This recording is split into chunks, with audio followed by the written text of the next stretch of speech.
और कोई भी जनता, कोई भी बच्चा अगर इस बिहार में जन्म लेता है तो आप मान कर चलिए कि 30,000 रुपया उसी दिन उसके ऊपर कर्ज हो जाता है। आपका बजट के साइज से मात्र 1%। आप सोचिए कि किसानों के प्रति इनका कैसा नकारात्मक रवैया है। कब किसानों के लिए केसीसी 0% ब्याज पर देने जा रहे हैं? मैंने सीधा सवाल किया।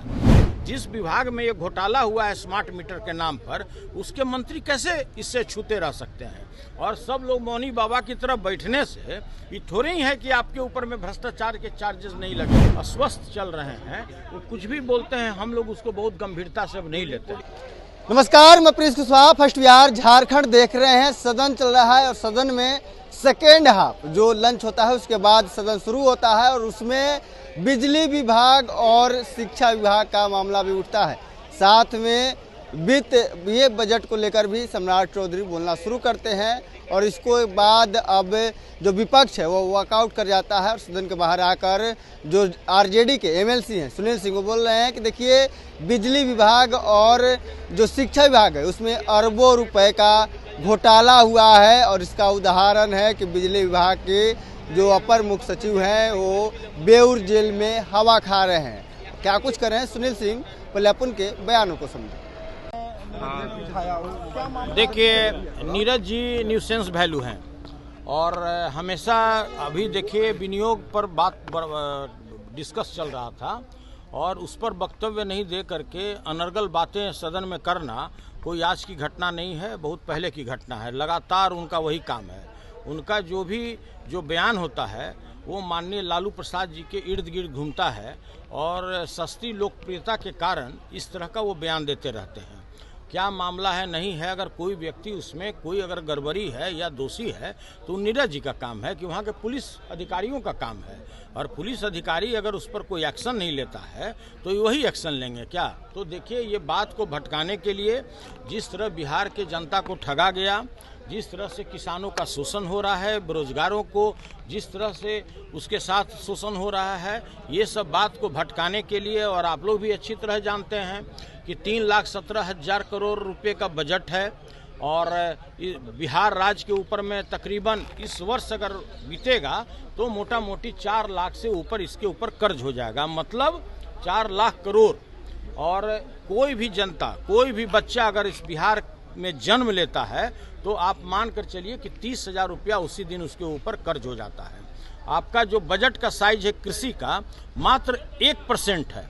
आपका बजट के साइज से मात्र 1%। आप सोचिए कि किसानों के प्रति इनका कैसा नकारात्मक रवैया है। इंडस्ट्री, आप इंडस्ट्रियलाइजेशन की बात करते हैं और इंडस्ट्री में 0.5% से थोड़ा सा ऊपर है।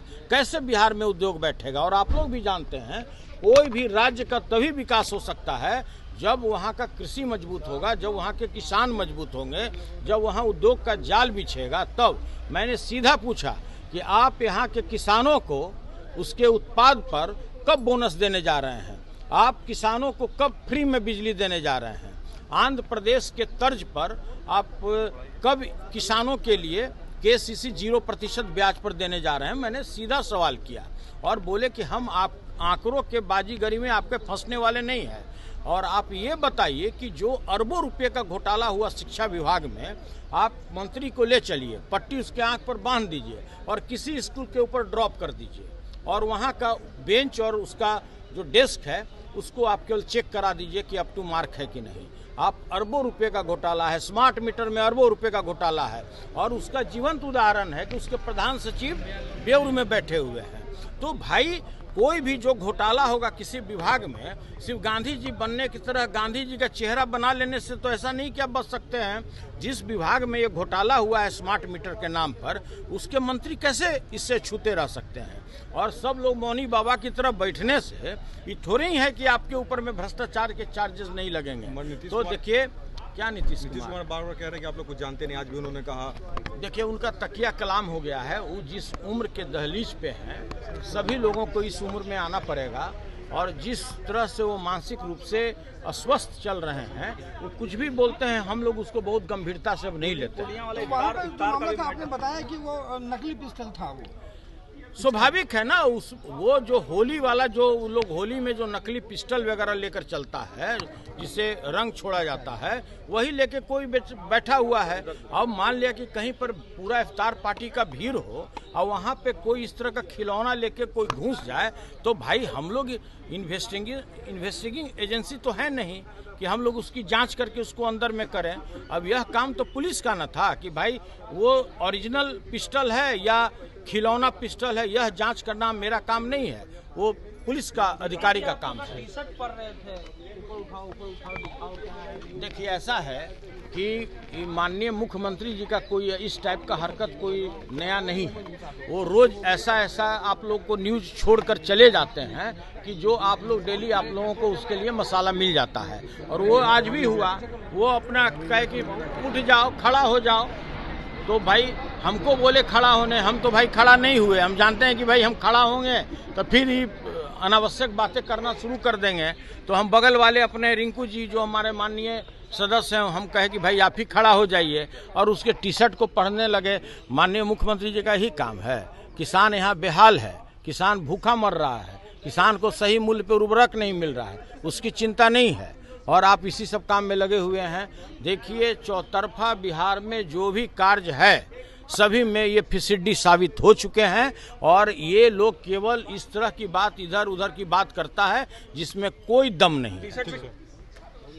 तो आपने सुना साफ तौर पे सुनील सिंह कहते हुए नजर आ रहे हैं कि देखिए हम लोग सवाल कुछ कर रहे हैं और ये लोग अनर्बल प्रलाप कर रहे हैं, और जिस तरह से ये लोग जवाब दे रहे हैं ये जवाब कतई उचित नहीं है। ये लोग लालू प्रसाद यादव के इर्द गिर्द घूमते हैं, और सुनील सिंह बता रहे हैं कि किस तरह से किसानों को 0% पर जो ऋण है, KCC है, वो मिलना चाहिए। तमाम ऐसे हम लोग बात कर रहे हैं, लेकिन सदन के अंदर अलग तरीके से लालू जी को के इर्द गिर्द वाले लोग बयान दे रहे हैं। राजकोट इतना ही, इसे तमाम खबर बन रहे हैं। फर्स्ट बिहार झारखंड देख रहे हैं। पनोरमा ग्रुप, जो सोचता है वो करता है। आपके अपने सपनों का आशियाना। ये लो मुंह मीठा करो, आज मैंने अपना जॉब छोड़ दिया, अब हम पूर्णिया वापस जाएंगे।